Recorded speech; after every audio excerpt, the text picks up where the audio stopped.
Hi, I'd like to go over one of the potential answers to your time value of money essential question number 2.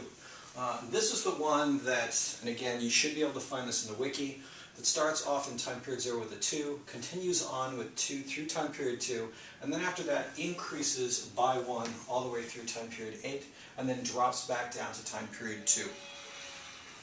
So what you should think of this as is perhaps a series of a constant series that's $2 high that continues on all the way across the page.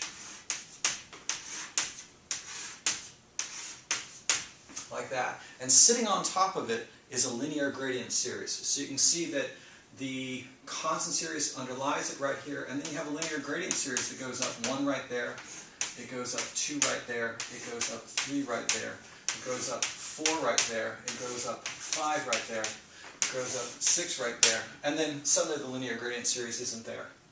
So what you're looking at is this constant series, which you can see clearly but needs to be time shifted, and this linear gradient series that you can see that also needs to be time shifted. So let's start first with the constant series, which is too high. So again, we're looking for P. We have a constant series which is too high. We're looking for P, given we know A. Remember, the thing on the right-hand side of the slash indicates what's over here on the other side of the parentheses.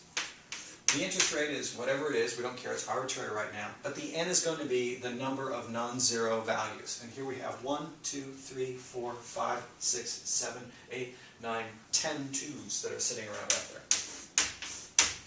Now the problem with this is that if you collect all these twos together, it dumps the value over in time period -1, something you can't see over here.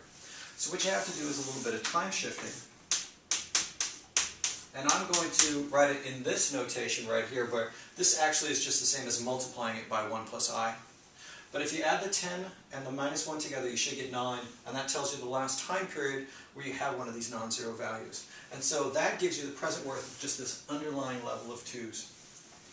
We have, sitting on top of it, a nice linear gradient series. Now, every single one of these items goes up by 1, so you know that the capital G in the linear gradient series is 1. And if you go ahead and do P, given that you know G, I'm going to slide this up just a little bit.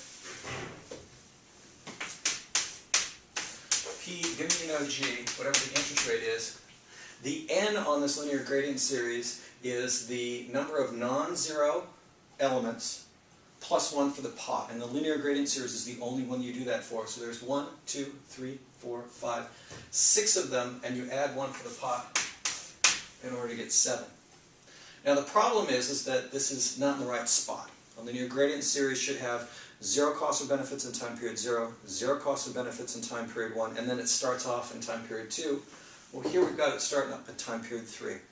So what we're seeing is that all these values of this linear gradient series that's stacked on top of the constant series is being concentrated right there in time period 1, and then we've got to move it back. That's what we do with this.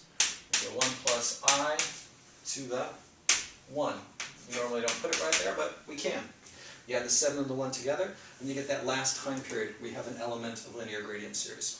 Now, I hope this got you on your way to showing what the present worth of this is in factor notation.